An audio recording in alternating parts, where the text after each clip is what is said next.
तो hello everyone, welcome back in our new video. आज की वीडियो में हम एक नए टॉपिक के बारे में देखेंगे इस एचटीएमएल ट्यूटोरियल की सीरीज में, जो है हमारा CSS in our HTML document.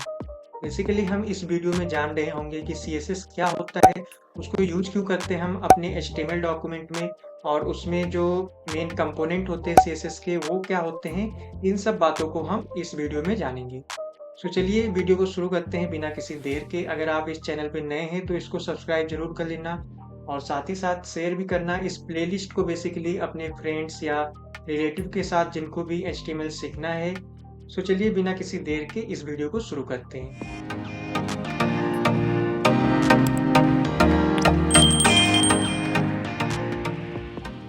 सबसे पहले हम इस वीडियो में जानेंगे कि सीएसएस बेसिकली होता क्या है।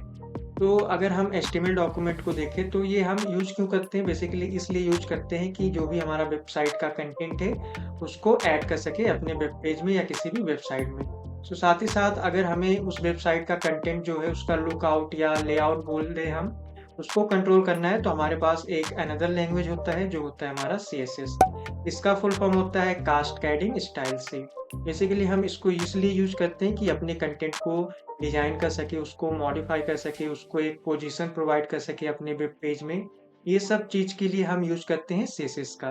तो सीएसएस बेसिकली स्टैंड करता है cascading style sheet and be use to format the layout of a web page. जो भी हमारा वेब पेज है उसका जो लेआउट है उसको कंट्रोल करने के लिए या उसको मॉडिफाई या डिजाइन करने के लिए यूज करते हैं हम किसका, सीएसएस का। By using CSS we can control the following things. For example, अगर हम कलर डिसाइड करना चाहते हैं किसी भी कंटेंट का या चेंज करना चाहते हैं तो उसके लिए हम सीएसएस यूज कर सकते हैं। Font of the content, basically जो भी हमारे कंटेंट का फॉन्ट है उसको हम चेंज कर सकते हैं, उसको मॉडिफाई कर सकते हैं अगर हमें सीएसएस आता है तो। साथ ही साथ साइज ऑफ टेक्स्ट हम डिसाइड कर सकते हैं। किसी भी दो कंटेंट के बीच में बेसिकली स्पेस कितना होगा या कितनी इंडेंट होगी उनकी, तो ये सब हम कंट्रोल कर सकते हैं किसका यूज करके, बाय यूजिंग सीएसएस। इन सब चीज़ों को हम अपने आने वाले वीडियो में देखेंगे कि कैसे किया जाता है। ये सब डिटेल में स्टेप बाय स्टेप बेसिकली हर एक कंटेंट को कैसे मॉडिफाई किया जाए, उसको कैसे डिज़ाइन किया जाए, ये सब हम देखने वाले हैं। चलिए वीडियो में आगे बढ़ते हैं और जानते हैं सीएसएस के बारे में। तो CSS can be added to HTML document in 3 ways. बात की जाए तो सीएसएस की, तो अगर हमें सीएसएस का जो भी कोड है उसको अपने एचटीएमएल डॉक्यूमेंट में ऐड करना है तो उसके ऊपर मैंने प्रीवियस में ही एक वीडियो बना के रखा है। उसमें मैंने तीनों वे जो हमारे होते हैं सीएसएस को ऐड करने के हमारे एचटीएमएल डॉक्यूमेंट में वो डिटेल में कवर किया है। तो अगर आपने उस वीडियो को नहीं देखा है तो आप उस वीडियो को देख सकते हैं, जिसमें मैंने एकदम डिटेल में बताया कि जो भी हमारे 3 तरीके के सीएसएस के टाइप्स होते हैं उनको कैसे यूज किया जाए और इंक्लूड किया जाए। यहाँ पे वही बोला गया है कि सीएसएस जो होता है हमारा 3 डिफरेंट वे का होता है। बेसिकली पहला होता है इनलाइन। बेसिकली इनलाइन में हम क्या करते हैं, जो भी हमारा टैग या एलिमेंट बोले उसी के ओपनिंग टैग में ही हम अपना जो भी सीएसएस का कोड होता है या बोल सकते हैं स्टाइल शीट जो हमारा होता है उसको इंक्लूड कर देते हैं। और जो हमारा इंटरनल होता है इसके लिए हम टैग का यूज करते हैं। बेसिकली स्टाइल को ऐसा टैग यूज करते हैं और उसके अंदर अपना सीएसएस का कोड डिफाइन करते हैं। और एक्सटर्नल में बेसिकली हम एक एक्सटर्नल सीएसएस फाइल बनाते हैं। जैसे हम एचटीएमएल के लिए एक वेब पेज जो भी हमारा क्रिएट करना होता है उसके लिए हम सेपरेट फाइल बनाते हैं। साथ ही साथ उसी की तरह हम सीएसएस के लिए भी एक एक्सटर्नल फाइल बना सकते हैं और उसमें जो भी हमारा टोटल कोड होगा रिलेटेड टू सीएसएस और डिजाइनिंग उसको लिख सकते हैं। फिर लास्ट में हम एक टैग हमें यूज करना पड़ेगा, बेसिकली जो होता है हमारा लिंक टैग।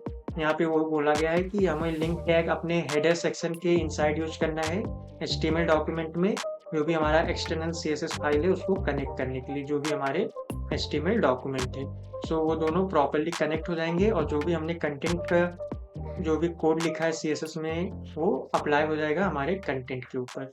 ये 3 तरीके होते हैं, इनलाइन, इंटरनल और एक्सटर्नल। आपको अगर इनके बारे में डिटेल में जानना है तो मैं आपको वीडियो यहाँ पे आई बटन पे प्रोवाइड कर दूंगा। आप इस पे क्लिक करके प्लीज उसको पहले देख लीजिए, तभी आपको यहाँ पे क्लियर कंसेप्ट होगा अबाउट सीएसएस।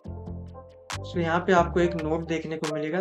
ये नोट क्या बोलता है, the most common way to add CSS is using external CSS file. हम सीएसएस को बेसिकली 3 तरीके से ऐड कर सकते हैं, लेकिन उसमें भी जो हमारा मोस्ट कॉमन वे होता है वो होता है हमारा एक्सटर्नल सीएसएस का टाइप। बेसिकली हम यही यूज़ करते हैं जो भी जब भी हमें अपना सीएसएस इंक्लूड करना है। क्यों? अगर आप एक वेबसाइट बना रहे हैं, 1 या 2 पेज का अगर हमारा वेबसाइट है तो उसमें हम बेसिकली ईज़िली हैंडल कर सकते हैं अपने कंटेंट को यूजिंग इंटरनल और इनलाइन। लेकिन अगर आप एग्ज़ाम्पल के तौर पे अगर सपोज़ कीजिए कि हमारा जो वेबसाइट है उसमें 100 पेजेज़ है या 1000 पेजेज़ है, तो वहाँ पे अगर हमें मॉडिफ़ाई करना है और डिज़ाइन करना है अपने कंटेंट को तो ये बहुत ही डिफ़िकल्ट वर्क हो जाता है। तो इसके लिए हमें एक एक्सटर्नल फ़ाइल ही बनानी पड़ती है, जिसमें हम ईज़िली अपना काम कर सकते हैं एक्सटर्नल फ़ाइल में without disturbing code of HTML document. So यहाँ पे इसीलिए बोला गया है कि जो हमारा मोस्ट कॉमन वे है वो है एक्सटर्नल सीएसएस फ़ाइल। बेसिकली इसी टाइप को हम यूज़ करके अपना जो भी प्रोजेक्ट होता है उसको करते हैं। तो चलिए वीडियो में आगे बढ़ते हैं और डिफरेंट सीएसएस प्रॉपर्टीज़ को देखते हैं जो भी हमारे एचटीएमएल डॉक्यूमेंट में फ्रीक्वेंटली यूज़ की जाती हैं। सबसे पहला जो प्रॉपर्टी होता है हमारा वो होता है कलर प्रॉपर्टी। बेसिकली ये क्या करता है, सेट करता है colour of the text. Text या बोल दें किसी भी कंटेंट का जो भी कलर होता है उसको डिसाइड करने के लिए हम कलर प्रॉपर्टी का यूज़ करते हैं। दूसरा जो प्रॉपर्टी हमारा फॉन्ट साइज़, यहाँ पे नाम से ही पता चल जाता है कि specify the size of the font. Basically ये हमारे जो भी फॉन्ट होते हैं उनके साइज़ को कंट्रोल करता है। थर्ड प्रॉपर्टी जो है हमारा बैकग्राउंड कलर। बैकग्राउंड कलर यहाँ पे नाम से ही पता चल जाएगा, जो भी प्रॉपर्टीज़ है आपको नाम से ही पता चल जाएंगी कि उनका फंक्शन क्या होता है। यहाँ पे बैकग्राउंड जो हमारा कलर है बेसिकली डिफाइन करता है background colour of an element. किसी भी एलिमेंट के बैकग्राउंड में हमें कोई भी कलर ऐड करना है या इमेज ऐड करना है तो यहाँ पे हम बैकग्राउंड कलर या बैकग्राउंड इमेज का जो भी हमारा प्रॉपर्टी है उसको यूज करते हैं। जो हमारा चौथा प्रॉपर्टी है वो बेसिकली मार्जिन है। अगर हमें किसी भी कंटेंट के सराउंड में मार्जिन ऐड करना है, बेसिकली मार्जिन एक स्पेस होता है जो भी हमारे कंटेंट के आउटसाइड प्रोवाइड होता है अगर हम मार्जिन प्रॉपर्टी का यूज करते हैं। सो अगर उसको इंक्लूड करना है अपने कंटेंट के अराउंड में तो उसके लिए हम मार्जिन प्रॉपर्टी का यूज करते हैं। बेसिकली कंट्रोल करता है space outside the element creating distance between it and other element. So margin add करने से हमारे जो भी एलिमेंट है उसके सराउंड में स्पेस आ जाएगा जिससे हमारा जो डिफरेंस होता है दो एलिमेंट के बीच में वो क्लियर हो जाएगा। तो चलिए पांचवें प्रॉपर्टी को देखते हैं जो है हमारा पैडिंग। बेसिकली पैडिंग भी हमारे कंटेंट में स्पेस ही ऐड करने का काम करता है। यहाँ पे पैडिंग क्या करता है उसको भी देख लेते हैं। It adjust the space inside an element between it content and border. जहाँ पे हमने देखा कि मार्जिन जो होता है वो हमारे एलिमेंट के बाहर स्पेस ऐड करता है और दूसरी तरफ देखा जाए जो हमारा पैडिंग होता है बेसिकली ये स्पेस ऐड करता है ये भी, लेकिन कहाँ पे ऐड करता है इनसाइड। जो भी अगर हम कंटेंट को एक बॉर्डर प्रोवाइड करें तो पैडिंग अगर हम इंक्लूड करते हैं तो जो बॉर्डर का लाइन है और जो हमारे एलिमेंट का पोजीशन है उसके बीच में जो स्पेस ऐड हो रहा होगा उसको हम बोलते हैं पैडिंग।